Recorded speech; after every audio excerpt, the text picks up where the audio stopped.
Page 6. This is a theme from the second movement of Beethoven's Pathetique Sonata. It's beautiful. I actually uploaded my interpretation of the piece on my other channel. I'll try and put a link down in the description if I can remember to. The whole sonata is fantastic. It's one of my favorite sonatas. I've been playing it forever. It's really nice. In the right hand, you're obviously starting with index finger.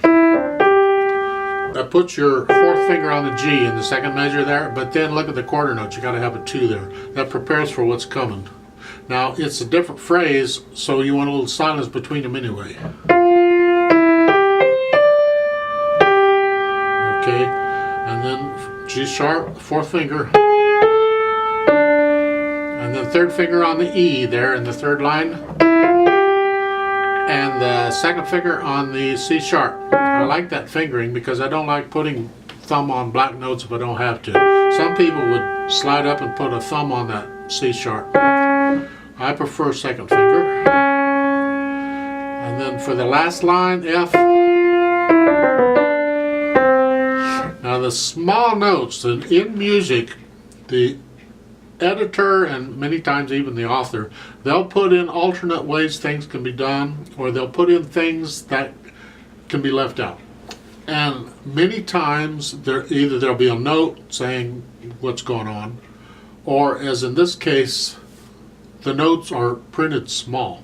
Now they've included a note, small notes are optional, but that's just because they're being nice to you. They don't have to put that in there. The fact that the notes are small tells you they're optional. You don't have to play them. This is an arpeggio. And you can look at my arpeggio videos if they're up and have fun with those. But this one, you're playing the C with the second finger. And I recommend, well, there's different ways of fingering this. All right, I don't know what level you really want to get into.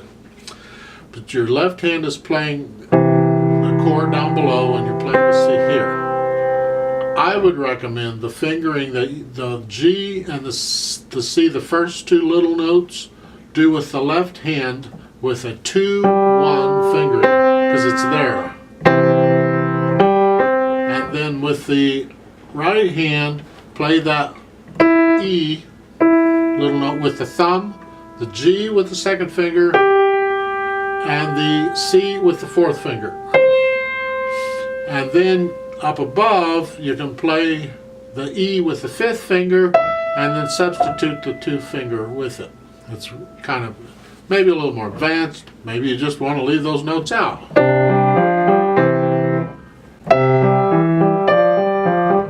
But if you're going to do that, remember, and they're triplets. So rather than regular eighth notes, right? It's triplets. It's type. That's fast. But the point is, you can split those up between the 2 hands, and it works out very nicely. The only thing is that once you get to the E up above, you got to get your. You need to play the D with the thumb. So you can leave the little finger there and scrunch up and play the D with the thumb if you want. Or you can go ahead and substitute the second finger and play it. It's up to you how you do it. Actually, you could substitute the third finger. It's easier to do. And then the D. You don't have to scrunch up as much. It's up to you how you want to do that. But that's what I'm doing. They are recommending that right hand you do 1, 2, and then cross over and do a 1, 2, 3, 4. That's doable too, if that's how you want to do it. But then you've got your thumb working extra, because you played the C with the thumb, now you gotta go down and play the C with that thumb. No, I don't like their fingering for the first 2 eighth notes. Page 7, second line, first measure, you got those notes? E, G, C, D, right? Then the fourth finger on the G sharp. The left hand. The left hand is basically playing the chords, 1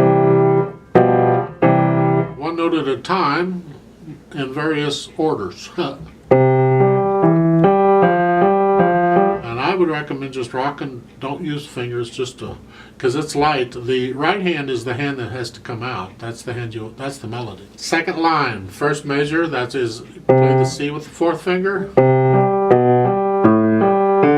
come up with the D. On page 6, the last line, the first measure, left hand, you have this chord. And you got to reach all the way down to the G. I recommend you just stretch out and do that. Okay, and then once you play the G with the thumb, the following G, then you can clap your hand back down. So, and that happens again on page 7 too, but you'll find it. Now, as far as the pedal goes, they're recommending you pedal pretty much ad lib. That means pedal it as you want. I hate that. If you really had been studying piano a long time and pedaling a long time, you knew the techniques, then yeah, okay, pedal as you want. But otherwise, I would prefer they tell you that. To me, that's just laziness. Ugh. Most of the time, you're going to pedal this like they've marked it as going to be an overlapping pedal. So in the first measure, you're going to push the notes down and then the pedal. And then when you get to the next half note, the third beat of the measure, you're going to push the notes down and then lift the pedal and put it right back down. So it's...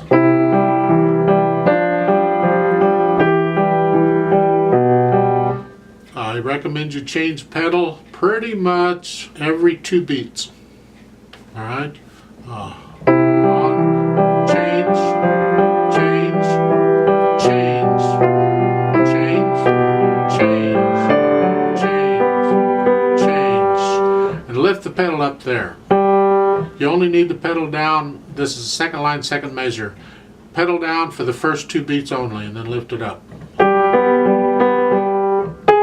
we want to hear a little bit of silence before the G sharp.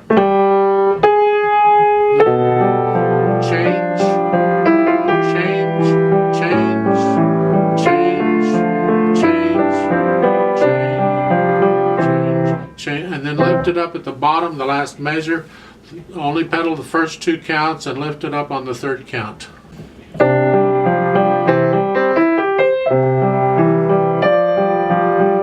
Right, something like that. Page 7, second line, second measure, only pedal the first 2 beats. And we want some silence before the G sharp.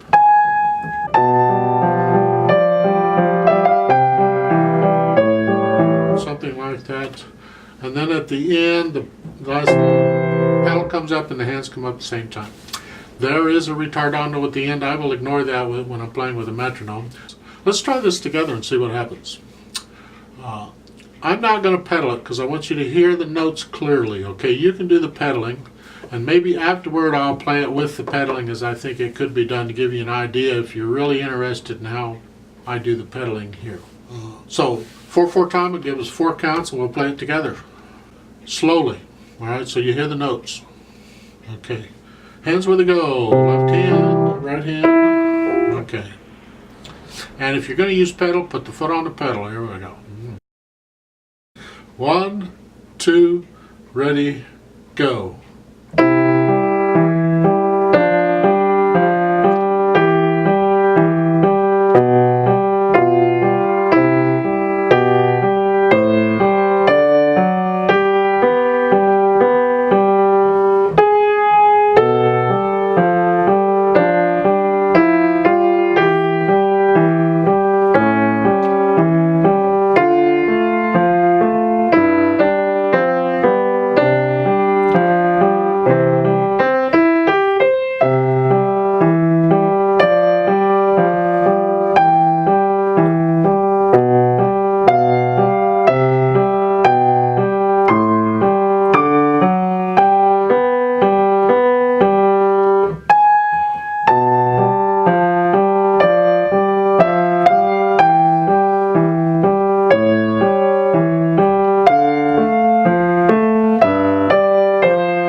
To give you an idea how I think this might go, I will.